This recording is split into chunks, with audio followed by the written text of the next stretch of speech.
The Bills beat the Broncos handily 31-7 in the wild card playoff round to advance to the divisional round against the Baltimore Ravens next weekend. We are going to recap this entire playoff win by Josh Allen and the Buffalo Bills. Let's go. Hi, I'm Bills defensive end Greg Rousseau, and you're listening to Nate and the Fellas on Circling the Wagons podcast. Nobody circles the wagons like the Buffalo Bills. Go Bills! Where else would you rather be than right here, right now? Hey, hey, let's go Buffalo! Hey, hey, let's go Buffalo!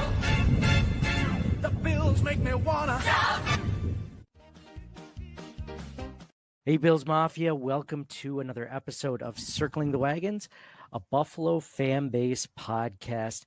I am your host, Nate, guys. Thank you so much for joining us as we talk about this Buffalo Bills win against the Denver Broncos 31-7 in the wild card playoff round. We are going to go over our general thoughts of the game, stats of the game, our Sweet Sassy Molassy plays of the game, our wall of fame and wall of shame, and of course, we're going to get some reaction from Bills Mafia and go over all that stuff. So we have all that planned today. But first, I'm joined by my co-host, Mike, this episode. Mike, what's going on, brother? Hey, a win in the playoffs. It's always a good day, man. Did you? With you? It's good to be here, man. Did you? Was there any bit of you that was a little worried after the first quarter? Because I'll be honest, I started off the first quarter. They went down the field, threw a dime to, what was it, Marvin Mims, Courtney Sutton? I don't even remember at this point. And I was like, I hope this isn't the way this day is going to go. You know, we have so many drought scars, right? So we're used to being let down in times like this. But at the end, it wasn't close at all. Were you worried at all? Prisoner of the moment, right? Like I get the feeling like the Bills destroyed them. But then like I look back and it was 13-7 with 3 minutes to go in the third. And the Bills were 4th and 1. Right? Yeah. Like it was uncomfortably close for 3 quarters. Good. That's how I felt too. It was just like, I was on pins and needles. Like, like this. I feel like the Bills should be winning by more, but I'll just take a win. I don't care how we get it. Yeah. No doubt. They turn it on, and all year they've been a second half team, right? Third quarter, they make the adjustments. But yeah, even throughout the third, you're just waiting and waiting and waiting. And like, I kind of wanted to, like, what are the odds? You know how we used to see those commercials all the time for like Amazon analytics, like, oh, what are the chances of this catch being like, calculation 3%? Like, what are the odds of that Allen scrambling around? It was like a 25-yard completion and Johnson in the back of the end zone with Allen 10 yards. It was like a 40-yard pass, like true through the air, right? And then the way he caught that. That was insane. Like, what are the odds of that being a completion? So, and absent that, right, the Bills turn it over and a touchdown puts Denver ahead. It's like, absolutely, I'm right there with you. Like, it was uncomfortably close till that play. That I'm so glad you brought that up. So I'm looking at the next gen stats for that. You can do that? Yeah. So wait, through Amazon? Yes, through Amazon. Why aren't you got to share all that stuff? I thought we hadn't, like, you have my HBO. Oh, I didn't share my Prime password with you. I didn't know that was. I just figured I'm sharing someone else's Prime account. Oh, okay, all right. Well, then I don't feel so bad. Well, you can go in and look at the. No. It's just through Twitter. Like Twitter, Next Gen Stats is like a page on Twitter. Oh, okay. So you were holding out. No. I'm just looking at it now through their social media page, and so okay. So Josh Allen.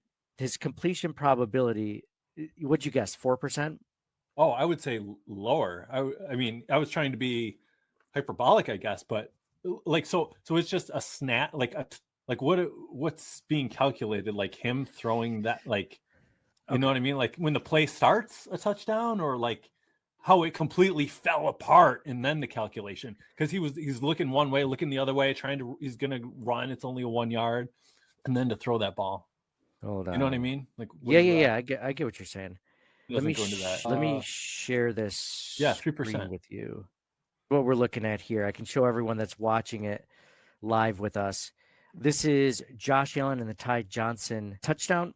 We should time to throw 6.78 seconds. The distance that he actually ran to catch this pass was 67.9 yards, even though the snap of the ball was at the 24-yard line. 67.9 yards. The completion probability was 15.6%. So more than what I thought it was going to be based on that. Again, but like that's amazing, but then it also doesn't take into account like he's sliding, and then like it would not have been a completion had that foot, like how, like his foot was out of bounds but didn't touch, right? Yeah. Like even I know, how did he like, do it? I totally get what you're saying, but when you factor in like, oh my gosh, that was so close. I have no idea how they did it so that it wasn't like less than 15.6%, because I agree, like everything that you mentioned, I think it was just like the completion probability. They must be doing it based on how likely this play is to end up as a touchdown or a completion versus, like you said, the knee getting down inbounds and him not having like a toe or a heel touch the out of bounds area, and then like him actually holding the ball because he had to slide to catch it, and him cradling it. And not, I mean, like 3% sounds almost generous when we talk about it out loud, and they said 15. It'd be funny if this is all just like the completion probability, if it's just like some guy typing like, yeah, 15%. What are these idiots going to believe? 15.6%. Man, that sounds about right. Yeah. We're watching this video and it's like we count the yards. It's like that's not 67.9 yards he's running. It's only 40. Like, those idiots won't count it. Yeah, interesting, huh? But it also made like they blew it out in the fourth quarter, like really opened up the game. But if that goes the other way, right? Like Broncos get the ball and a touchdown puts them ahead. Like it's wild to consider because so much is predicated on how exactly that play turned out. Well, I'm glad that you mentioned earlier that you feel like you were like we're prisoners of the moment, and that moment for a long time, like you said, for almost 3/4 of the game was not very convincing. And there were a lot of plays that helped the Buffalo Bills get to that point where they made it, like I'm just thinking out loud, like Denver missed the field goal before halftime, right? That was huge, right? Just more like from a morale standpoint, like to have the lead instead of like them coming back to tie it right at the end. Because they marched down there to get in field goal range, like nothing. Oh, yeah. The Bills, again, another long third down, and Cortland Sutton catches it right near that red line where it says, where his field goal range is like, oh, he just catches it and just runs right out of bounds just perfectly. 5 seconds left, just enough time to kick a field goal. Oh, yeah. And they had a lot of drops too, it seemed like, or Knicks like put the ball on the money, like in their hands. I know. Do you ever feel like part of this, that one of the reasons why the Bills won today, obviously I think they're a better team. Their seeding was a better team. They had a better record. They didn't have a rookie quarterback.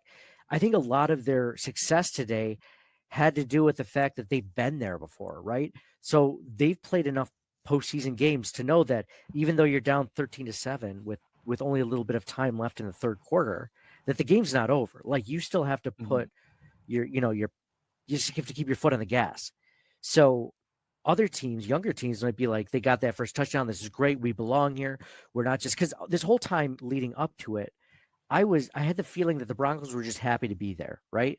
Now, they won't come out and say that, but I had this feeling like, they ended their long playoff drought of, which is crazy. Their like second longest playoff drought was 7 years, 8 years, 9 years, or something like that. So it's funny that it happened like that. At the same time, I don't know about happy to be there, but I know, I don't think that they felt they were the better team, had more talent. Like a lot would have to go their way for them to win. But because the games are so short, such a small sample size, you never know, right? You never know.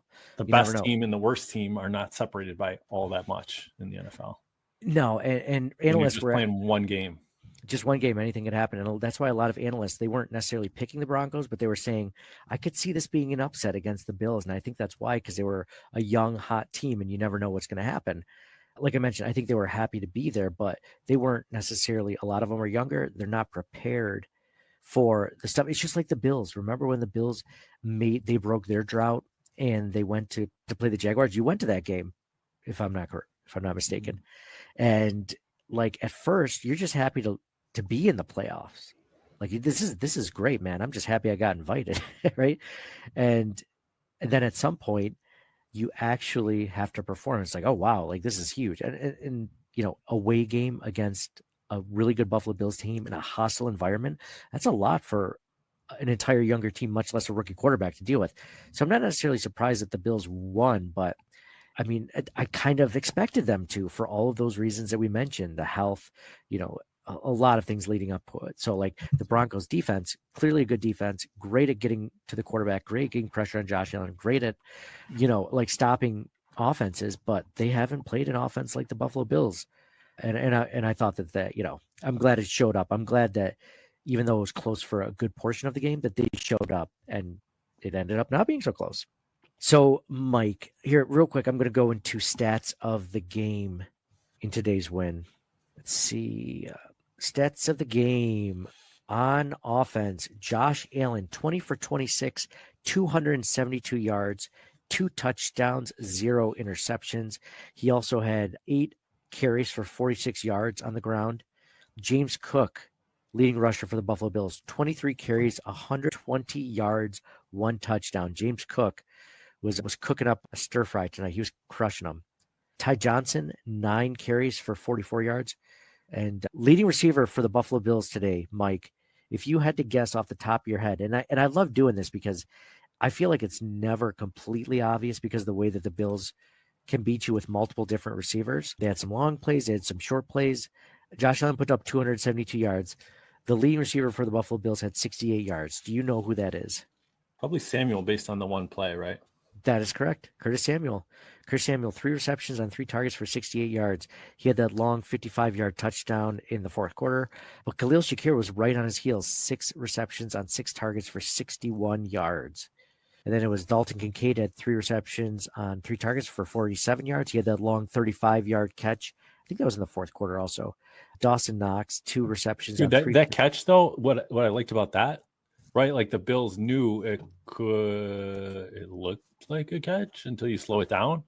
But everybody was on the same page, like, hurry up, get to the line and snap the ball for the next play. So like it was indicative to me of good, like I was very impressed with the coaching, like throughout. A couple penalties with the false starts and stuff like that. But overall, like situationally and making the adjustments, like I liked the coach. Like nothing makes me more insane than right. Like it was so smart of them to such a long pass in a crucial spot to Kincaid. Like they got right up to the line and snapped the ball. Like love to see stuff like that.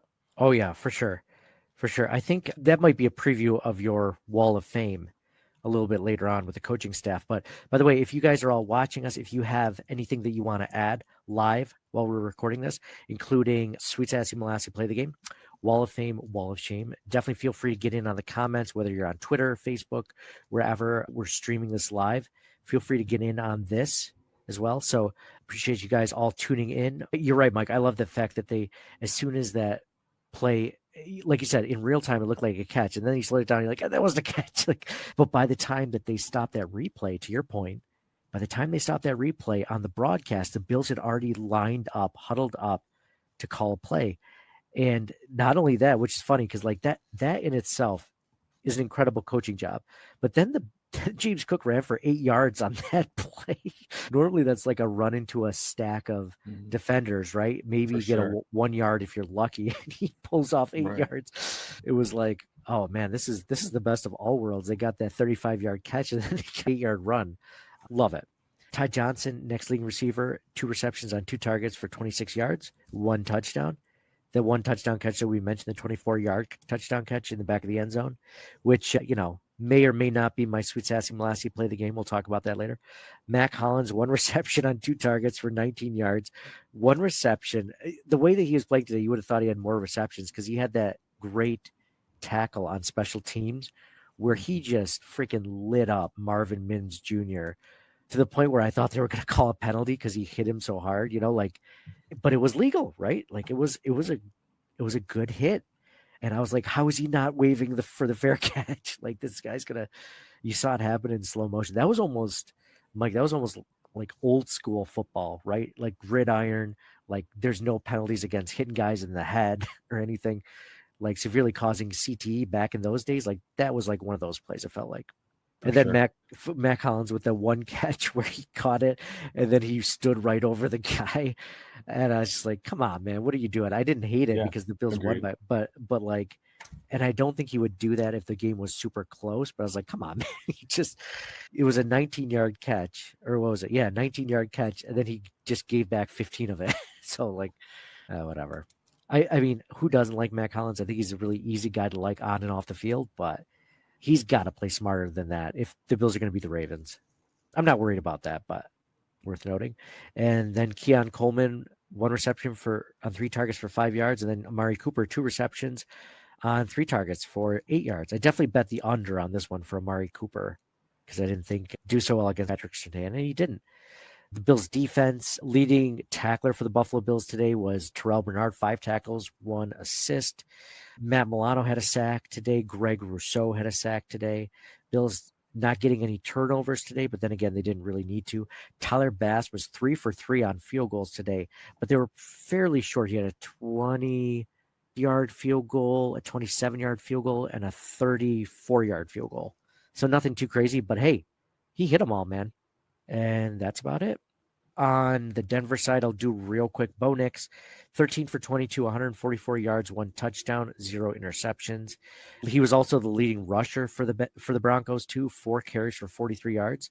Javonte Williams, next leading running back, 7 attempts for 29 yards, 0 touchdowns. Leading receiver for the Broncos, Cortland Sutton, 5 receptions on 9 targets for 15 yards, no touchdowns. Troy Franklin, 2 receptions on 3 targets for 54 yards, had that 1 touchdown, that long 46-yard touchdown on that first drive by the Broncos where you're just like, oh, that stinks. And that's also a guy who's had like really big, he's a rookie. He's had big drop issues this season. Not that play. I was like, of course, as a Bills fan, you're just like, of course, this guy's not going to drop the ball today.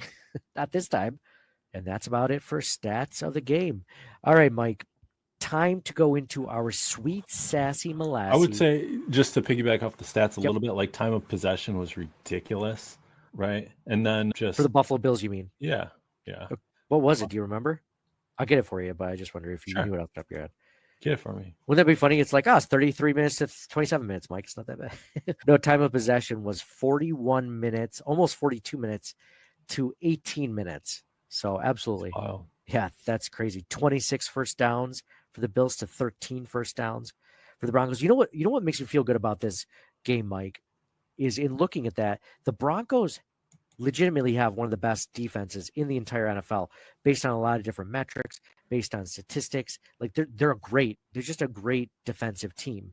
The fact that the Bills could put up 31 points and then sit Josh Allen for half the fourth quarter, like that gives me a lot of hope because the Bills have been able to do that all season for the most part against good defenses, but doing it in the playoffs is another thing, as you know. So I was really encouraged to see that. I think Bills Mafia should be excited about that too, especially going against the Ravens, who have been like really good defensively as of late. They didn't start that way, but now they're really good defensively. I mean, I think that's a good sign for the Bills. I'm glad you brought up time of possession and whatnot. Total yards, it was 471 to 224 for the Bills. Bills third down, 8 for 15. Broncos only 2 for 9. Yeah, third down was wild. Like at the beginning of the game, right? It seemed like those first couple drives, they'd always go to third down, 3rd and short, and Allen would convert it.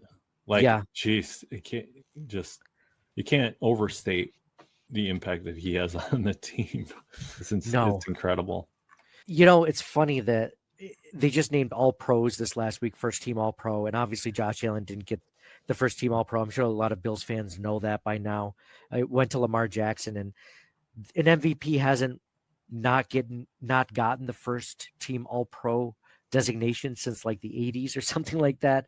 So it feels like, unless something happens, that Lamar Jackson is going to be the MVP. It's possible. We'll see. I disagree. You don't think it's over? I think it's Allen. You mean you think that the MVP voters will vote Allen, even though they didn't vote him? Yes, I think Josh Allen will win the MVP. You disagree? Oh, what are we going to bet? I think he should. Don't get me wrong. I don't. Whatever. You think he will? Yeah. Oh, okay. Friendly bet. Let's see, Mike. What can I bet with Mike? Let's see if Lamar Jackson wins the MVP. Do you want me to do something, or is this like a monetary bet? Money, I feel. You're like, money I don't need. But embarrassment I feel live like on the podcast would be money much better. More may cause bitter Yeah, Nate conflicts. to rear Like, yeah. his Oh, Bitter Nate's ugly head. Bitter Nate's already reared his ugly head right now. Just the fact that you even mention it, that you would even insinuate. Let's see. You take me out for a nice dinner. I'll take you out for a nice dinner. I'll take you out to that garbage plate here or garbage place here in Webster that you keep talking about. You won't shut up about. So I want to. I would have to hear about it. I would love to. I wanted to check it out. So let's do it. Okay. Okay. I don't want Lamar Jackson, but it just feels like everything's going that way. I mean, I don't know if you saw his. So we're agreed. We're agreed. Yes, we're agreed. Okay. Because we can't shake hands personally. So while you're in the comments, everyone, if you're in the comments and you think that, let me know if you think who's going to win the MVP now. Will it be Lamar or Josh Allen? It just feels like did you see that, like the poly market betting? It went up dramatically for Lamar Jackson. Like Lamar Jackson is like minus 300 and Josh Allen's like plus 500. Really? So, yeah. Yeah, you should have made that bet. Shit. It's funny because like, sometimes I think those things are so dumb, right? I'm like, oh, just like with the predicted everything. Yeah. So far, like the election, I was like, oh, everyone was saying it's like 50-50 and Trump was like plus 300. I'm like, that seems like a lot. It seems like it should be more even. A pick 'em, right? Nope. So they've been right so far. I mean, it'd be so easy for the voters to like get together and like go, okay, here's what we're going to do. And we're going to put our 401ks into. Oh yeah. Poly market. That'd be so smart of them to do that. You imagine, like, I could just picture it being, like a new member of like the MVP voting comes in. He's like, hey guys, nice to be here. All right. Yeah. Come to our secret meeting that we're holding. We were all colluding. Anyways. Yeah. Dude, here's my thought process, right? Like, if it's close, we love Cook, but Henry is just a different beast. And I think that and he was, I think, even in the MVP talk earlier in the season, I think that waters down Lamar's candidacy a little bit, having them both on the same team. And then voter fatigue. If Lamar's won 2 already, Michael Jordan should have won NBA MVP every year, and he didn't, because people are like, hey, we've given it to him every year so far. We got to let somebody, right? Yeah. So that's kind of like the psychology in my mind. But now you tell me there's a secret cabal of like, I can believe that too, I guess. The MVP Bilderberg meeting, the Illuminati of the NFL Writers Association. Yeah, they're gonna make sure that Josh doesn't win this one. But no, I agree, dude. I've written over social media like several times about all the stats and all the reasons why Josh should win it over Lamar Jackson, because I feel like some of the biggest arguments for Lamar Jackson are just like, look at the stats. It's like, well, we were told the stats didn't matter last year. It was wins. Wins were a huge factor, and the Bills have more wins than the Ravens. So even though Lamar Jackson finally has better stats than the Buffalo Bills, like now it's a big deal. It's like you said, I'm glad you pointed out the narrative before the season. Not that I planned to get into MVP conversation, but you're the one that brought it up. He was, like you said, the addition of Derrick Henry. No one thought that the Ravens' offense was going to get worse this season, but everyone expected the Bills' offense to get worse, and it's one of the best offenses in the NFL. And they don't have a Derrick Henry, like you said. James Cook is good, but he's no Derrick Henry. They don't have. I don't think they even have the receivers that the Ravens do as well. Like Zay Flowers, I know Zay Flowers is out now. So, but just in general, I don't think that team is built up around Josh Allen as much as it is Lamar Jackson. So there's also a really good stat that I believe it was Mike Florio brought up from the NFL Network, was like the Bills are dealing with, I think, like 47, and Romo brought it up on the broadcast, like $50 million in dead cap space this season. So that means that every time the Bills field a team, they're working with like 1 less or 2 less like star defensive ends or something like that. Like they're already at a disadvantage every time they walk on the field, and they're doing this. Whereas like every team that the Bills play against have a lot less. And I think the Ravens are like tied for like bottom 5 of least amount of dead cap. So that means that they're like maximizing the roster. Can you blame them for that? No. That's not their fault. It's good roster management. But at the same time, The Bills are doing more with less. That's the point of that conversation. Not specifically just the Bill, or not just the Bills, but specifically Josh Allen. So, Mike, Sweet Sassy Molassy. What, Nate? Sweet Sassy Molassy, play of the game. Did I mention it already? Was there something else? No, there's nothing that's close. Nothing that's closer than the Ty Johnson 24-yard touchdown catch on 4th and 1 in the third quarter to put the Bills up 21-7. That was like you said, the end of the third quarter too, just barely. I love that play. I mean, you could argue just the Curtis Samuel play was great. That put them up 28-7. I'll tell you, I wrote down a couple when they happened, and then they always get moved to the bottom as the game progresses. But in the first quarter, it was 7-3, and Milano ran down Nix for the 3-and-out. I'm like, that was awesome. Needed that. It was so early to say it was a game-changing play, but if the Broncos marched right back down and scored a touchdown, like, oh man, it's totally different. And then in that first quarter too, like Dawkins pulling like I think the run ended up being like 16 yards, but it was like 4 yards until Deion Dawkins I've never seen that before. Like there's always pushing and then the guy just falls down. Yeah. Right? Like that was pushing and it went another 12 yards. Yeah. It felt like. And like just the whole team being on the same page.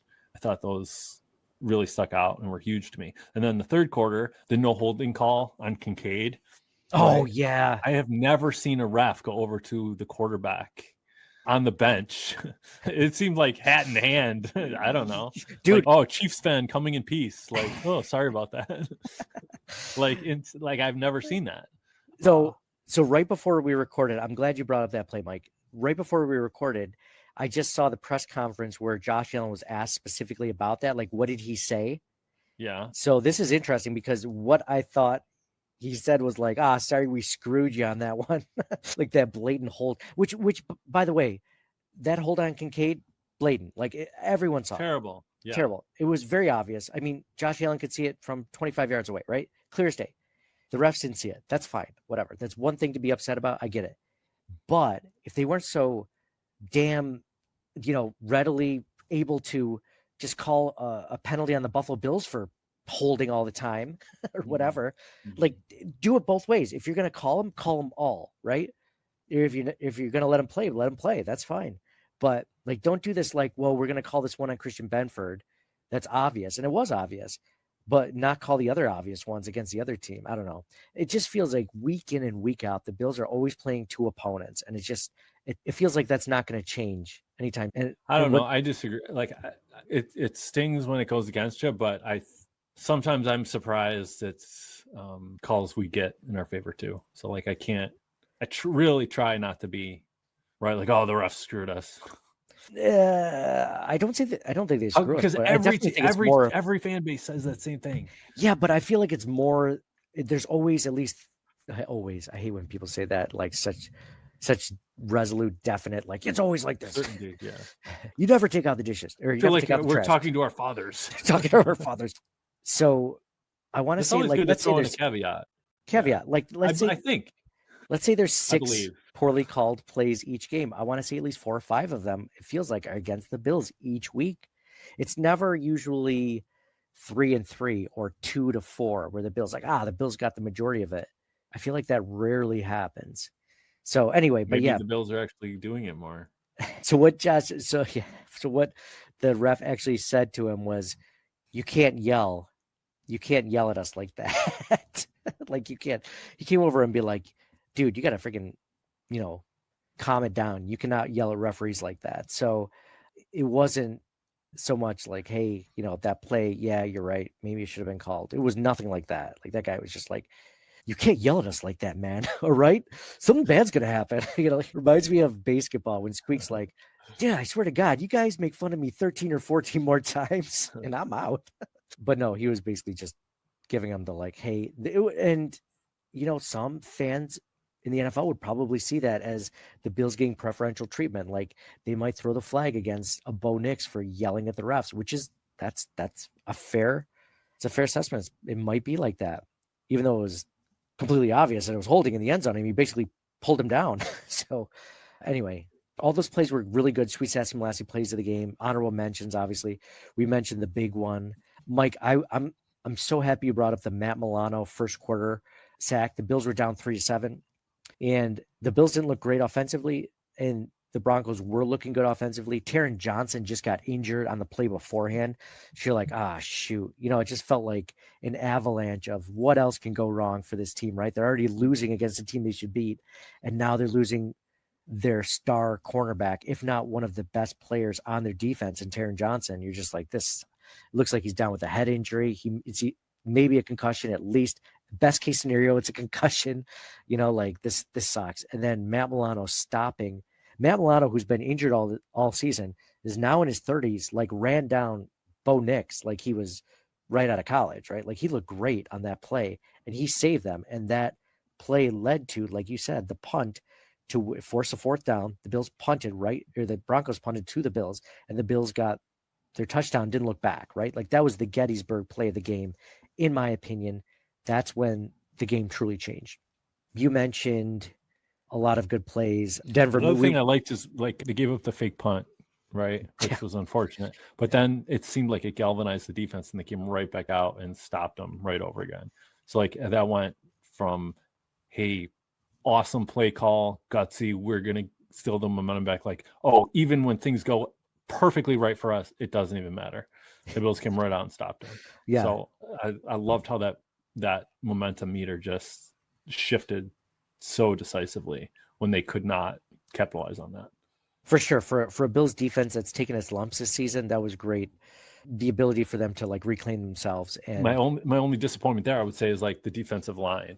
Like you watch some of these other games, and it's like they're getting at the quarterback constantly with the pressures, the hurries, like, and you're like, oh, maybe Von Miller is going to wake up to play the Broncos, but no, he didn't. He just runs by.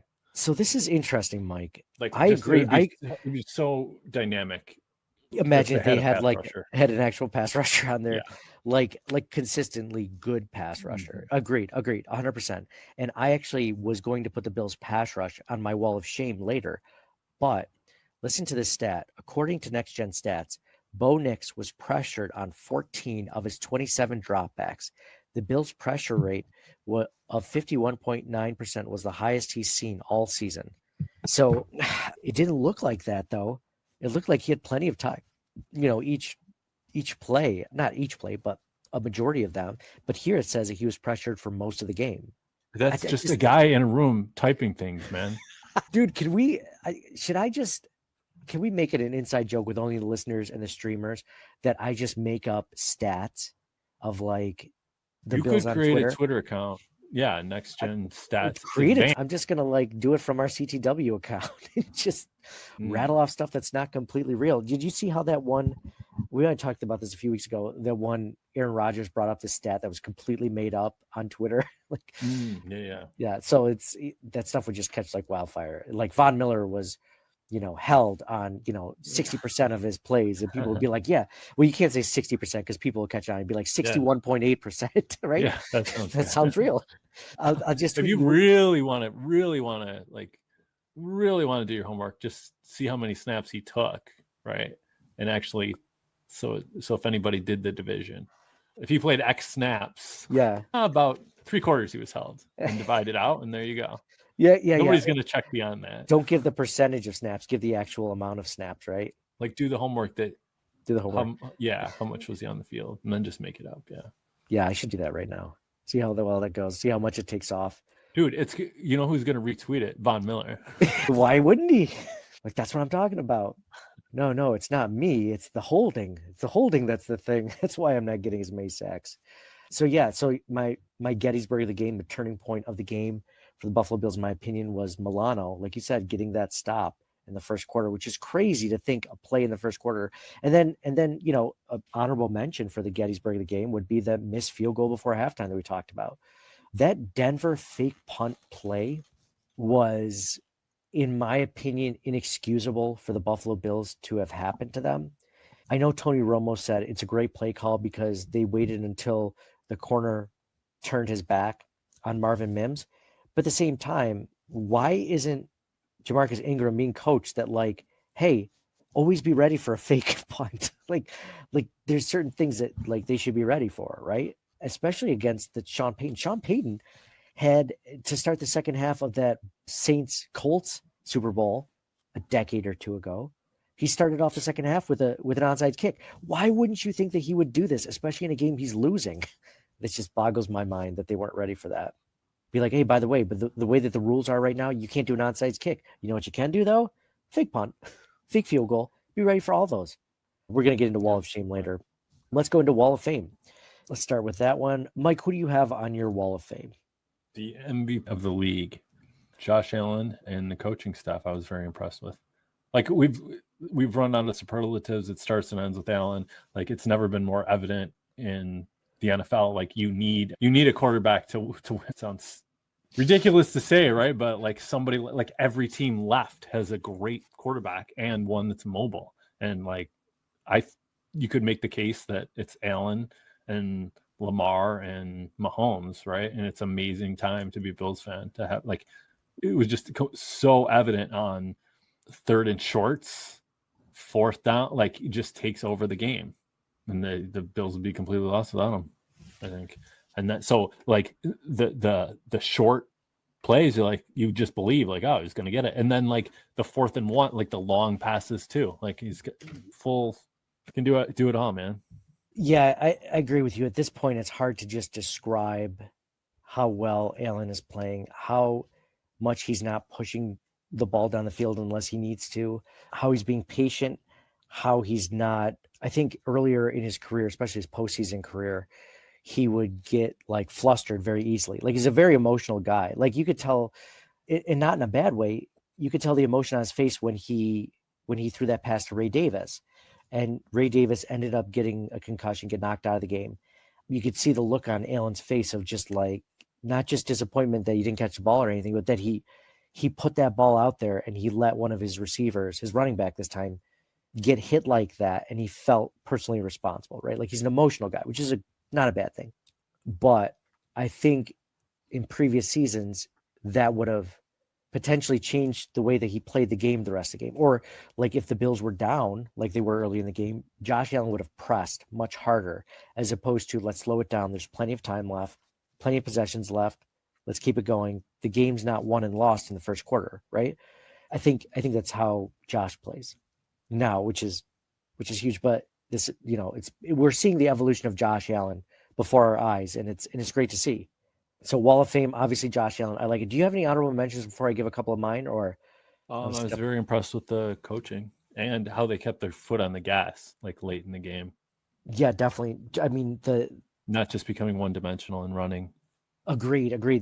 That's another evolution, I feel like, of coaching. Like you mentioned, the Bills coaching staff, it hasn't always been like that, right? How many times have they gone into prevent defense or just run the ball? And even though this is the best the team has ever been able to run the ball, they didn't just do that at the end of the game in the fourth quarter, right? Just to run off clock. I mean, they did some of it, but it wasn't just that, right?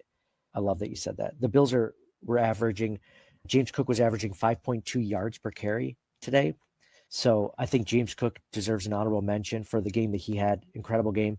I like that the Bills were able to run the ball and they didn't stop running the ball, because we've seen past Bills teams, when they get some success running the ball, they're like, oh, well, now we have to pass it because they know we can run it. It's like, no, just keep doing it until you can't do it, until it's not successful. And they did both well today. They passed and they ran the ball today, but they used the run to set up the pass. And I think they did a great job.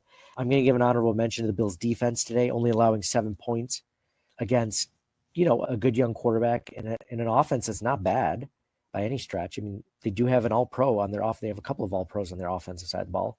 So I think that they're a good offense. They're not great. They're not the best we've seen, but to only allow 7 points the entire game, think about it, Mike, after that first drive, they basically shut them out the entire game for the rest of it. I think the defense. Have you been with Dale Carnegie or something? My name is every other word. Wait. Do you like when I do that? I don't hate it. That it's working too.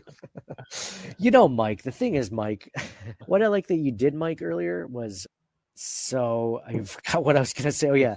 Honorable mention to the Bills defense, to Curtis Samuel for showing up, today just randomly. I love that. Let's go into Wall of Shame. I'll go first this time, Mike. I'll give you let you have a breather. I'm first and foremost, I think it goes to Matthew Smiley, the special teams coach. Again, I mentioned the fake punt that was converted by the Broncos. You can't let that happen. And it happens consistently, I feel like, for the Bills. Sure, did they have a great play on special teams? Mac Hollins had that huge tackle. It could have easily been a fumble against Marvin Mims, an all-pro, kick returner. I thought that was a great play. It was just, I don't know. There's just time after time, I feel like these are big mistakes that could hurt them with a much closer game. Think about the Rams game, right? The blocked punt all of a sudden, right? I mean, some of that's execution, clearly. Some of that's coaching. I've just been very, very underwhelmed by Matthew Smiley as the coach. And I don't like calling for people to get fired because I'm always reluctant to do that. I was never fire Sean McDermott. I was always like, let's see how things go. But I'm just worried going into the postseason when things get really tight, especially against the Ravens, the Chiefs, and whoever in the NFC, that this could be a game deciding play, a special teams play. And that's not what you want. Honorable mention so Mike, who's on your wall of shame in this one? Just defensive line that always sticks out to me. I know you said they're whatever fake stat you said, but I'd like to see a sack fumble, something. Yeah, agreed. And those pressure, that fake number that I gave you earlier for 51.8% pressure on all of his dropbacks, that could have also had to do with like corner blitzes, right? Or linebacker blitzes, because they weren't able to get any pressure with just rushing 4, right? Agreed. Defensive line deserves an honorable mention for wall of shame. Christian Benford, I thought, actually, for once, didn't have a great game. Not enough to give him the wall of shame, but an honorable mention. Not great for him. But, he had that holding penalty. He had some coverage issues that we're not used to seeing from him against Cortland Sutton. Makes me think of that long reception before the end of the half was against him. Anyway, I'm going to give an honorable mention to the refs. You mentioned that Miss Kincaid end zone holding call. There was a few other calls. Can't think of it off the top of my head. Penalties, of course. The Bills just taking penalties in general. They took more than I thought they would. Real quick, the Bills took how many penalties? They don't have. Oh yeah, 7 for 45. It's not terrible, but not compared to the Broncos. Only 3 penalties, right? And this is a big one. Actually, I should put this higher up on the list. This is my last wall of shame. And again, the Bills won, so I'm not saying these are terrible things, but small criticism is the Bills' red zone efficiency. They were only 1 for 5 today on red zone efficiency. Not great. But then again, the Broncos have a good defense, so you could justify it. You can justify anything, Mike. It's just anything you want to, but that was disappointing. I think I expected a little bit more from Josh and the Bills' offense. Again, they scored 31 points. Only 1 was actually in the red zone. So, yeah. So, Mike, I'm going to share my Twitter screen with you guys after every game. If you're not following us on Twitter, please do. We're at CTW Pod, like Circling the Wagons Pod. We're on that. We're like that on all platforms, by the way, whether you're Instagram, Facebook, TikTok, YouTube, whatever. We're at CTW Pod. And after every game, I say, what's your hot take for this win or loss? And let's get some feedback from, by the way, if you're in the comment section and you want to get in on this, whether, we have a few thousand people now watching. If you want to get your comment in, definitely feel free to. First one I'm going to read, George Lucas. I didn't know he was a Bills fan. The Bills and Ravens are the best 2 teams in the AFC. Next week's winner is going to the Super Bowl. That is a good take. It's a hot take. They're basically saying you can just go right through the Ravens. I like it. Swank 24/7 Buff Fandemonium on the Buffalo Fan Base Network. Swank says the defense has figured it out, and this is possibly the best Bills offense we've ever seen. I love that take. I love that take that the Bills defense is figuring it out at the best time of the year when it really matters. Let's see how they do against the Ravens next week, because that offense is on fire. So we'll see what they can do. But again, they look good this week. Big Mike says, hot take, this Bills win is not as impressive as some may think. I'll take for sure. But the real test is next weekend. Agree? Sure, a good playoff team. The Bills have beaten good playoff teams this season. But yeah, next week is definitely the ultimate test. B Mormon 2020 says, team win, rushing game up. Is the D-line good? ? I don't really understand. Mike, that sounds like your burner, B Mormon 2020. Mike, if you were to end the season right now and we were looking into the offseason, biggest list of needs on the team, position wise, you'd have to say is either defensive end or defensive tackle, someone that can get pressure, right? Like without a doubt, it's got to be somebody that can pressure the quarterback, no matter what position, just somebody on the defensive line that can get to the quarterback. For sure. I agree. If they like, so they have good pass rushers. I think Greg Rousseau is good, not great. I think he's really, really good at stopping the run. He had some really good plays, defending the run, but he's not an elite pass rusher right now. He's good. I think the Bills are missing that. If they had this, I feel like that's the one piece they're missing besides like maybe a number one wide receiver, Jamar Chase, but it feels like they don't need that. They're missing a stud pass rusher on the defensive line. Big R says Wall of Fame, Cook, Josh Allen, O-line, Curtis Samuel, and the defense. Wall of Shame, refs for refusing to call hold on Denver, and the people who picked the Jets and Dolphins to win the AFC East. It's a good one. Sweet Sassy Molassie or the Gettysburg, the 4th and 1 YOLO Ty Johnson touchdown. YOLO Ty, I love it. 4th and 1. By the way, Mike, you said coaching deserves, Wall of Shame or Wall of Fame consideration, and them going for that on 4th and 1 when the game was where it was. I could easily see a younger Sean McDermott saying, I'm just going to take the field goal, right? I love that he was aggressive on it and it paid off. Jeez, and the way that play developed, I would have taken the field goal at any point up until even after the catch, right? And you're like, I don't know. I think so, but you could easily see it being overturned. It's right at any point during that, you might have been like, I will take the 3. It's like a bet you make on like a betting app, right? And like halfway through, like it's looking okay, but it's not looking good. And it's just like, do you want to cash out for $3 out of the $50 you bet you made? It's like, man, maybe I should. Maybe I should kick that field goal. Nashville says pass the ball more. It's your hot take, pass the ball more. Maybe. I don't know. They ran the ball really well. Koala Bear Khan says hot take, whichever team wins this game will win the Super Bowl. I love it. I think that's very possible. Andrew, I say that, but then the Chiefs beat the Ravens at the beginning of the season. So I don't know. I feel like, we mentioned Josh Allen not getting the MVP, potential disrespect for the Buffalo Bills, 0 first team all pros for a team that went 13-4, had the second seed in the AFC, 0, all first team all pros. Disrespected for sure. Doesn't it feel like the Chiefs are kind of being disrespected? You mentioned, Mike, how people were just kind of sick of voting for Michael Jordan for MVP. Don't you feel like everyone's kind of just stopped talking about the Chiefs? Like they're not really that big of a deal. Like they're very much a big deal. I feel like they just don't get as much national attention as they really should. I disagree. I just think it's because of the bye. Because of the wild card week, okay. Right? Taylor Swift, cultural phenomenon. Like every kid you see walking down the street has them. Every kid, it's either Steph Curry, Ronaldo, Messi, or Mahomes. Front runners, man. Those kids. For football, it seems like every other jersey is Mahomes. Like I don't think the Chiefs. It's partly a function of the bye, and they were not dominant this year. But they only lost one close game.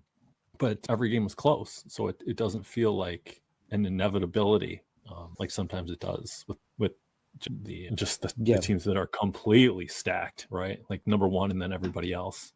Yeah, that's a good point. It could just be recency of the fact that they didn't play this week. Andrew Freeman says Ty Johnson touchdown is a sweet sassy molassie play of the year. Ooh, play of the year. Man, that's we're not going to go into it, but I have a few plays that would probably rival that. But yeah, that's a good one. It's top 5, top 10 for sure. If he even has a foot down, this is a totally different game. That's a good point, Mike. So that was the play that the Bills went up 21-7. If they don't convert that fourth down, then all of a sudden, the Broncos get the ball back at their own 24-yard line, right? So it is a considerable swing. Maybe the momentum goes back there. That could be the Gettysburg of the game if you look at it from that standpoint. Charles Byrne says, hot take was a defense. Wasn't pretty or spectacular, but they held Denver to 7 points. Wall of Fame, Josh Allen's matured and was not forcing the ball in. Wall of Shame, the refs who failed to call blatant holding calls on Denver right in front of them. And the Gettysburg was a Samuel touchdown. Anakin Skywalker says, prayers up for Ray Davis. Curb stomp today. Enough said. The line of scrimmage will determine next week. We have to hit Henry in the backfield before he gets rolling. He's the absolute X factor. Same sentence. If we can get the push up front and run the clock, we're in business. Defend our dirt. I love it. I love it. Matthew David said need better first halves on offense, potentially. Anthony says offense left a lot of points on the field, including self-inflicting penalties. We were too much. Also, refs were a bit blind on several plays that could have been called and shouldn't have been called. Absolutely. Jason Statham says, hot take, in order to beat the Ravens, we need to get sacks early. Make Lamar play behind the stick all first half. We can take care of the rest in the second half. Mike, someone brought this up on social media to Jason's point where it was like, in order to beat the Ravens, unlike the Steelers yesterday, you have to – Lamar Jackson is so good when he's got the ball in for a read option where he can either keep the ball or give it to the running back, right? Like it's basically he'll give it to the running back and then snatch it back out of his hands when he sees something happening, right? Like he's so quick. He's so good at that. Someone was mentioning last night on Twitter during that game was like, this is what you do to stop that. You always go after the running back. And that way, let Lamar tire himself out and run and take a few hits because he'll take, there were some hits that he took last night where it looked like he was not going to get up from. And he did. So, let him take the hits. He's like, and let him beat you either as a runner or throwing the ball. Don't let Derrick Henry beat you. Whatever you do, sell out to stop Derrick Henry. And it's like, that might be the way they go, man. Maybe Derrick Henry only has 60 yards rushing, but they limit Lamar. Or they let Lamar make him beat you. Chad Labrie says, dominant performance on both sides of the ball by the Bills after the first score by the Broncos. Wall of Fame, James Cook. Wall of Shame, Broncos fans wanting Buffalo. I love that Chad brought that up. Did you see that clip, Mike, where when they got to they're like, we want Buffalo. Do. Dude, we would do the same thing. It would be the only team you play. You just want to make the playoffs. Yeah. Yeah. You just want the playoffs, right? It's not so much that they wanted the Bills because they thought they could beat us. It was that's who you'd be playing if you snuck in. Yeah, exactly. But it's funny. It reminds me of that gladiator thing at the very beginning where he's, where they're fighting the Roman forces are fighting that very, they have like the Romans have all these very intricate technological weapons against the savages. I guess you could call them the German savages or whatever. And then Maximus goes to his leading general or his leading sergeant or colonel or whatever. It's just like, people should know, or the guy says to Maximus, like, people should know when they're conquered, right? Like and then Maximus says, would you, Quintus? Would I? It's just like, you can't blame them for wanting to be in, but it was just funny that they wanted us. It's like, well, you got us.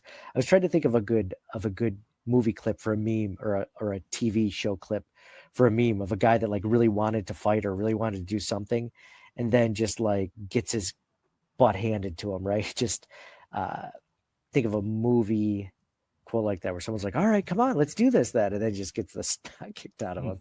You know what I'm thinking of actually? Now that I'm saying it out loud, did you ever see Naked Gun? It's been a while. So I own all 3 Naked Gun movies.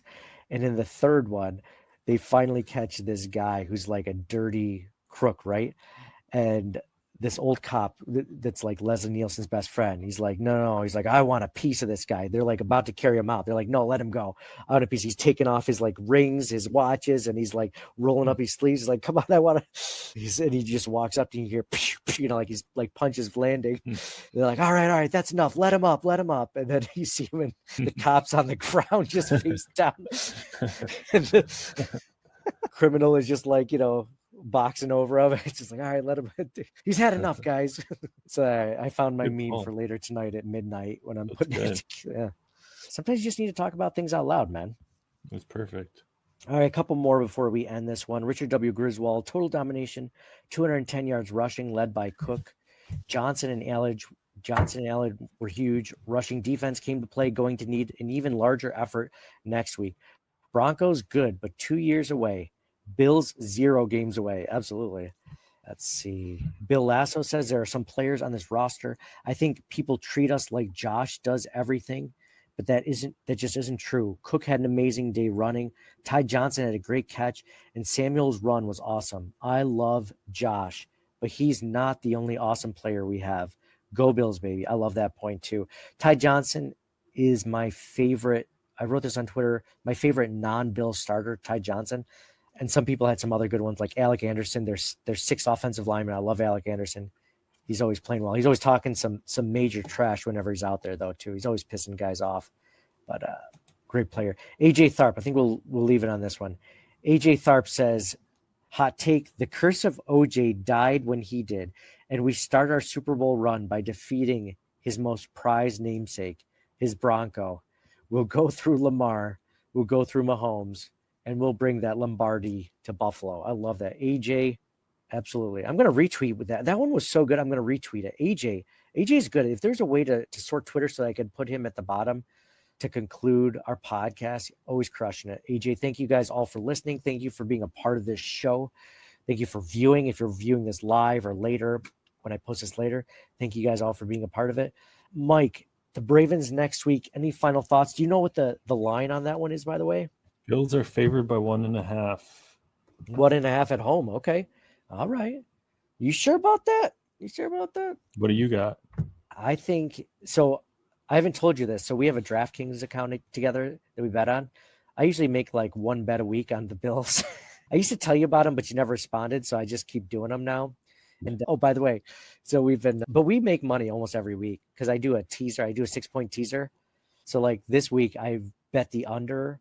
So like the over under was 7 or 48 and I bet the under. So I teased it up to 54 and I bet the under. So we won that one. And then I bet the Bills to win by at least 1.5 points, which they clearly did. So if I was betting this one, I feel like it might be one of those times you only tell me the wins. Like today was a win, Mike. Isn't that great? I think we still have money left in the account. So should I be telling you this? Do you feel bad that I'm not including you in on it? I used to, and you didn't respond. So I'm like, oh, he must not care if I just go off on my own. If I say his name enough on the podcast, he'll overlook. So if you were to bet this one, which one would you go? Which way would you go? I'm taking the Bills, but I'm not. There's a decrease in confidence compared to the Broncos, no doubt. Yeah, no doubt. I'm taking the Broncos and giving 7.5 instead of the Ravens and 1.5, right? Yeah. What's the over under on that game? It's got to be more than 46 or whatever. It's probably, I guess it's like 48 or 49. I've never bet an over under, have I? I guess not to my knowledge, but maybe I have been. You hate the over under specifically. You told me that. Do you have that pulled up? You better do it. I don't know how to. Well, I have this mask on. It won't let me do the code, and I ain't taking it off. So, yeah, 51.5. Sorry, 51.5. So this is what I would do. I do a 6-point teaser like I normally do for these. I would bet the Bills. So then a 6-point teaser would give them 5. Would be the Ravens plus 4.5. Yes. The Ravens plus 4.5, and I would bet the over. So that would put it down to 45.5, the over. So that's what I would do. I'd bet the Bills on that one. But yeah, I'd take the teaser. I don't mind betting it straight up if I like it, but I don't like that one. So that way, if you bet the way I do, you still win if the Ravens win by 4 points or less. And if the Bills win it all or the Ravens win by 4 points or less, you win. So win. All right. Winning. I like it. Winning's honestly the best. Is there anything better than winning? Gambling with somebody else's money? That's a close second. I'd say, oh, you know what? That is better. Losing and not having anyone find out that you lost their money. I mean, it's almost like there's no consequences, to be honest. So I wonder if it's linked to my bank account. You've also it's like, why am I scraping by? I don't go out. I don't buy anything. That'd be funny. Like, not only am I using your account to make bets, frivolous bets, but I'm also depositing money out of your bank account into the betting account. Like, why am I screaming by? I thought I had a lot more money. Just 200. All of a sudden it's going. It's not even like a DraftKings or like a reputable site. It's one of those sites that has like a dry cleaner as like the charge. Why am I spending all this money on dry cleaning? I don't get it. I can't call it because it's like some out of the country number. Man, well, this was a fun conversation. Thank you guys all for joining. Thanks to Mike, obviously, for being the co-host on this one. It was always fun to talk Bills with you guys, with Mike, with everyone. Bills are looking great. They're hitting their stride. Again, I think this is going to be a completely different game. I understand everyone's worried about the Ravens because they beat the Bills the worst of any team this entire season. But it hinged on a couple plays and injuries. The Bills did not have Matt Milano that game. They did not have Terrell Bernard, I believe, that game. I think they were they had Khalil Shakir was basically fully injured. I think he played a few snaps. But yeah, they lost. The Bills' health so far, knock on wood, is the best it's been in any postseason game. We just you keep that health, man. And I think the Bills get to the Super Bowl. It's just a matter of staying healthy, in my opinion. So thank you guys all for listening. Thank you for being a part of it. Please like, comment, subscribe on all the platforms, YouTube, Facebook, Twitter, TikTok, whatever the hell else I didn't think about. Instagram, follow us there at CTW Pod. I'm going to put together that Naked Gun 33 1/3 clip tonight as I'm laying in bed and where I should be sleeping instead of being on social media. Trying to get that last hit of dopamine before I go to bed. Get that last hit of blue screen before I close my eyes. Thank you guys all for listening. Signing off for Mike. Go Bills. And for me, Nate, go Bills. It was a fun time talking to you, and we'll talk to you guys next week. Can you inject dopamine somehow? How is that not illegal? Thing, right? Yeah. Is it just like some blind spot in knowledge that nobody's ever thought of? Are you the first person to ever think about making a synthetic dopamine? To do synthetic oxy, I do know that. Those people got ridiculously rich. Man, there's got to be a way to do that. We just make ours not addictive or not harmful. Yeah. You can do addictive, just not harmful. Yeah. Addiction is fine. It's whatever. Yeah, it's just like everything's addiction. Yeah. I mean, caffeine. Like petting your dog you're addicted to that. I'm so addicted to petting my dog. I'm addicted to drinking coffee. Pizza. Oh yeah. Candy. Yeah. People get addicted to working out, right? But, you get addicted to anything. It has such a negative connection when it shouldn't. I mean, there are some bad things to get addicted to. Sometimes getting addicted to pizza and stuff is not the best of all the things. It's not bad. You got to live a little. I was thinking more like hard drugs. Yeah, for sure. For hard drugs. How is there not but that's a great point about this. We're going to talk offline about this. I'm going to do some research about this and see if there's a way to get dopamine. It's just like people drink coffee. You know, you ever think about that in the future of all of the things that, like when people were smoking nonstop for hundreds of years and then they realized finally it causes cancer, right? Mm-hmm. Like that was like nobody before that was like, I wonder if this is bad what I'm inhaling into my burning, inhaling into my lungs for, 60 years. Like this is probably fine. This isn't going to hurt me. Right. They never thought about that. What's going to be the thing that causes cancer or ends up hurting people in the future that we're just like, oh, that's fine. Like drinking probably coffee. Wearing these. Well, I was going to say like fake wrestling masks that you shipped over from China. I had to get it before the tariffs went up, man. Get this. But yeah, there's definitely lead in this mask. Can't see it, but this mask did come with like this plastic mesh netting around. So I took it off so I could actually see through it. So like it makes sense when you're wrestling, but not when you're trying to see the screen in front of you. Yeah. But I definitely didn't trim it that well. And there's some like pieces. So if you ever see me doing this on the podcast, because there's a plastic part of a screen, stabbing me in the eyeball as we're doing our podcast. So yeah. Dude, speaking of wrestling, I tuned into I saw a tiny bit of that Netflix. Oh, how was that? Dude, I never watched wrestling before, but like I'm used to like real sports where people are like trying. Like, and wrestling is fake, like they're amazing athletes, whatever, but the decision is made in advance, like who's going to win. But I had no idea. They just stand around, like you'll beat the shit out of somebody and they just like stand around waiting for them to like totally heal and rejuvenate to then come attack you. Like it's so over the top. Oh, really? Even still? Yeah. And then like I don't understand the rules. It's like one guy's totally beating up the other guy, right? And then like four of his friends can just run out. Like what? It'd be like football if you're playing 11 on 11, and then just 6 other guys run out for the other team. Like, oh, that's totally fine. Oh, it's the bench clearing play. Bizarre. I didn't know that they were going to do that play. Yeah. No, I guess you're not really selling it for me. I guess I feel like I don't really need to watch it. Terrible. Okay. All right. Unless you can explain it to me. I feel like you knew a little like back in the day. So I've watched the Mr. McMahon documentary, or almost done with it. and I used to watch wrestling a lot as a kid, but I couldn't tell you now how much they stood around. It felt like they didn't. It felt like it was constant action. Really? It felt like it was, but I'm sure there a lot of it was like that. So that's funny. That's all, man. That's all. Thank you for listening to the Circling the Wagons podcast. Download and subscribe to us in your favorite podcast service. Email us at ctwpod@gmail.com. That's Charlie Tango Whiskey Pod @gmail.com. Follow us on Facebook and Twitter at CTWPod. And most importantly, go Bills! Nobody circles the wagons like the Buffalo Bills. Nobody circles the wagons like the Buffalo Bills, Nate. Well, listen, the whole show is called Circling the Wagons.